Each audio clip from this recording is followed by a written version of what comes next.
வணக்கம். எல்லாரும் எப்படி இருக்கீங்க? இன்னைக்கு நாம கொஞ்சம் மனசு விட்டு பேச போறோம். எதுக்குங்க மனசு இப்படி வலிக்குது? எல்லாம் நல்லா தானே போயிட்டு இருந்துச்சு. சிரிப்பு, சந்தோஷம், காதல்னு வாழ்க்கை ஒரு திருவிழா மாதிரி இருந்துச்சு. ஆனா திடீர்னு எல்லாம் தலைகீழா மாறிப்போச்சு. பிரிஞ்சிட்டோம். இப்போ அந்த ஞாபகம் மட்டும் நெஞ்சுக்குள்ள முள்ளு மாதிரி குத்திட்டே இருக்கு. ராத்திரி தூங்க விட மாட்டேங்குது. பகல்ல நிம்மதியா ஒரு வேலையும் பார்க்க விட மாட்டேங்குது. உண்மையா லவ் பண்ணா மட்டும் ஏன்யா இப்படி ஒரு தண்டனை? காரணமே இல்லாம கோவம் வருது, தனியா உட்கார்ந்து அதுக பொத்துக்கிட்டு வருது. ஏன்? எதுக்கு இந்த வலி? இந்த கேள்விய நீங்க உங்களுக்குள்ளேயே பல தடவை கேட்டிருப்பீங்க, இல்லையா? இதுக்கு பதில் இருக்கா? வாங்க கொஞ்சம் பேசி பாப்போம். நம்ம மூளை இருக்கே, அது ஒரு பெரிய கெமிக்கல் ஃபேக்டரி மாதிரி. நாம ஒருத்தர மனசார விரும்ப ஆரம்பிக்கும்போது டோபமைன், ஆக்சிடோசின்னு சில கெமிக்கலை அது பாட்டுக்கு சுரக்க ஆரம்பிச்சிடும். இந்த கெமிக்கல்ஸ் தான் நம்மள சந்தோஷமா வானத்துல பறக்கிற மாதிரி ஃபீல் பண்ண வைக்குது. அவங்க கூட இருக்கும்போது கிடைக்கிற சந்தோஷம், அவங்க குரலை கேட்டா வர்ற நிம்மதி, எல்லாத்துக்கும் காரணம் இந்த கெமிக்கல் விளையாட்டு தான். இது எப்படி தெரியுமா இருக்கு? ஒருத்தன் தினமும் சரக்கு அடிச்சு பழகுறான்னு வச்சுக்கோங்க. அவன் உடம்பு அந்த சரக்குக்கு பழகிடும். திடீர்னு ஒரு நாள் சரக்கு கிடைக்கலனா அவன் உடம்பும் மனசும் படுற பாடு இருக்கே, ஐயையோ! கை காலெல்லாம் நடுங்கும், தலைவலிக்கும், ஒரு மாதிரி கிறுக்கு பிடிக்கிற மாதிரி இருக்கும். நம்ம காதலும் அதே கணக்கு தாங்க. தினமும் பேசி சிரிச்சு பழகிட்டு அந்த சந்தோஷத்துக்கு நம்ம மூளை அடிமையாகிடும். திடீர்னு அந்த ஆள் நம்ம வாழ்க்கையை விட்டு போகும்போது அந்த கெமிக்கல்ஸ் எல்லாம் ஸ்டாப் ஆகிடும். அப்போ மூளைக்கு என்ன பண்றதுனே தெரியாது. அந்த வித்ட்ராவல் சிம்டம் தான் இந்த வலி, இந்த கோவம், இந்த தாங்க முடியாத வேதனை. உங்களுக்கெல்லாம் இந்த மாதிரி ஃபீல் ஆயிருக்கா? அந்த வித்ட்ராவல் சிம்டம்ல மாட்டி தவிச்சிருக்கீங்களா? மறக்காம கமெண்ட்ல சொல்லுங்க. சின்ன வயசுல இருந்தே பாருங்களேன், நம்ம அம்மா மேல அப்பா மேல ஒரு பாசம் வைப்போம். அவங்க நம்மள விட்டு ஒரு நிமிஷம் தரிஞ்சு போனா கூட அழ ஆரம்பிச்சிடுவோம். அதுக்கு பேரு அட்டாச்மெண்ட். வளர வளர அதே அட்டாச்மெண்ட் தான் நம்ம காதலிக்கிறவங்க மேல வருது. அவங்க நம்மளோட ஒரு பகுதி மாதிரி ஆகிடுறாங்க.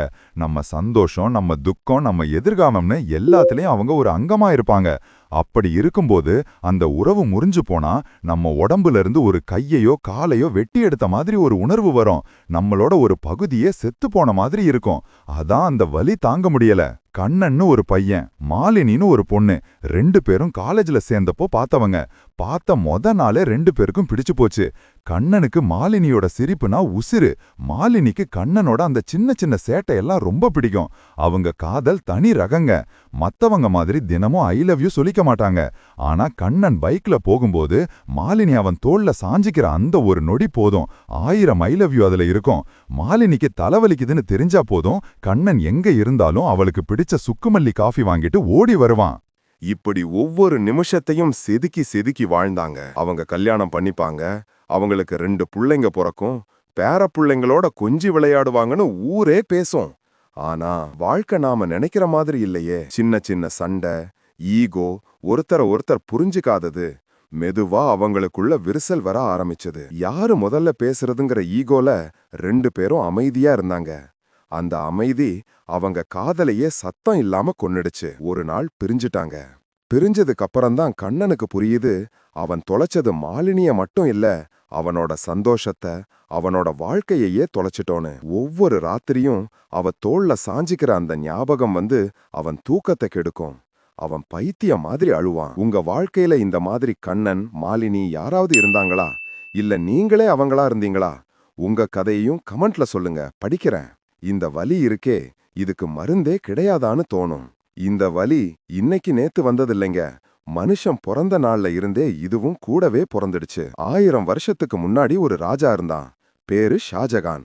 அவன் பொண்டாட்டி பேரு மும்தாஜ். அவன் மேல அவனுக்கு வெறும் காதல் இல்ல, அதுக்கும் மேல ஏதோ ஒண்ணு. மும்தாஜ் தான் அவனோட உலகம். அவ இல்லாம அவனுக்கு ஒரு நொடி கூட கிடையாது. ஆனா விதி அவளை சீக்கிரமே கூட்டிட்டு போயிடுச்சு. மும்தாஜ் செத்தப்போ ஷாஜகான் உடைஞ்சு போயிட்டான். ஒரு அரசன், பெரும் சாம்ராஜ்யத்தோட தலைவன் சின்ன புள்ள மாதிரி அழுதான். ஒரே ராத்திரியில அவன் முடியும் தாடியும் நரைச்சு போச்சான்.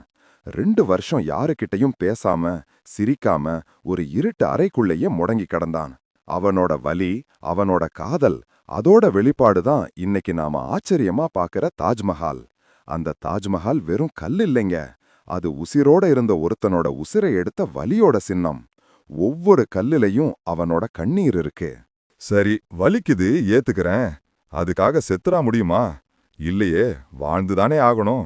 ஆனா எப்படி இந்த பிரிவுல இருந்து வெளியே வர்றது இருக்கே, அது ஒரு பெரிய யுத்தம் மாதிரி. முதல்ல நம்ம மனசு அதை நம்பவே நம்பாது. இல்ல, இது பொய், அவன் நாளைக்கே எனக்கு ஃபோன் பண்ணுவா, எல்லாம் சரியாயிடும்னு மனசு ஒரு மூலையில சொல்லிட்டே இருக்கும். அப்புறம்தான் உண்மை சுடும். அவங்க இனிமே நம்ம வாழ்க்கையில இல்லைன்னு புரியும்போது கோபம் வரும். நம்ம மேல, அவங்க மேல, இந்த கடவுள் மேல, இந்த உலகத்து மேலேயே ஒரு தீராத கோபம் வரும். கையில கிடைக்கிறதையெல்லாம் தூக்கி போட்டு உடைக்கணும் போல இருக்கும். அதுக்கு பிறகுதான் மெதுவா அழுக வரும். யாருக்கும் தெரியாம தனியா உட்கார்ந்து அழுவோம். எதுக்கு அழுகிறோனே தெரியாது. ஆனா கண்ணீர் மட்டும் நிக்காம வந்துட்டே இருக்கும். இந்த கட்டம் இருக்கே, இது ரொம்ப கொடுமையானது.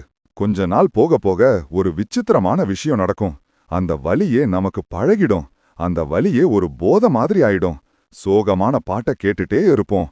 அவங்க ஞாபகமா இருக்கிற போட்டோவை திரும்ப திரும்ப பார்த்துட்டே இருப்போம். அந்த வலிய விட்டு வெளியே வர மனசு கேட்காது. ஏன்னா அந்த வலி மட்டும்தான் அவங்க ஞாபகமா நம்ம கிட்ட இருக்கிற கடைசி விஷயம்.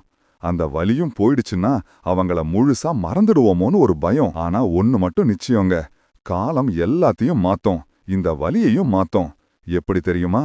நம்ம உடம்புல ஒரு பெரிய காயம் படுதுன்னு வச்சுக்கோங்க. முதல்ல ரத்தம் வரும், வலி தாங்க முடியாது. நாம மருந்து போடுவோம், கட்டு போடுவோம். கொஞ்ச நாள் வலிக்கும். ஆனா நாள் ஆக ஆக அந்த காயம் மெதுவா ஆற ஆரம்பிக்கும். ஆனா அது முழுசா மறைஞ்சிடுமா? இல்ல, ஒரு தழும்பு கண்டிப்பா இருக்கும். வாழ்க்கை பூரா அந்த தழும்பு நம்ம கூடவே இருக்கும். ஆனா அந்த தழும்ப பார்க்கும்போதெல்லாம் முதல்ல பட்ட காயம் மாதிரி வலிக்காது. ஓ, இங்க ஒரு காயம் பட்டுச்சின்னு ஒரு சின்ன ஞாபகம் மட்டும்தான் வரும். பிரிவோட வலியும் அப்படிதான். காலம் போக போக அந்த வலி குறைஞ்சிடும். அவங்களோட ஞாபகம் வரும். ஆனா அப்போ அழுக வராது. ஒரு சின்ன புன்னகை வரும். ஆமா, இப்படி ஒரு வாழ்க்கை வாழ்ந்தோன்னு ஒரு சின்ன சந்தோஷம் வரும். உண்மையான அன்பு எப்பவுமே தோத்து போறதில்லைங்க. அது நம்மள மாத்திட்டு போகுது. அந்த அனுபவம் நம்மள இன்னும் பக்குவப்படுத்துது. எது நல்லது எது கெட்டதுன்னு கத்துக் கொடுக்குது. ஒண்ணு மட்டும் நிச்சயம், இந்த வலிய கடந்து வர்ற நீங்க பழைய ஆளா இருக்கவே மாட்டீங்க.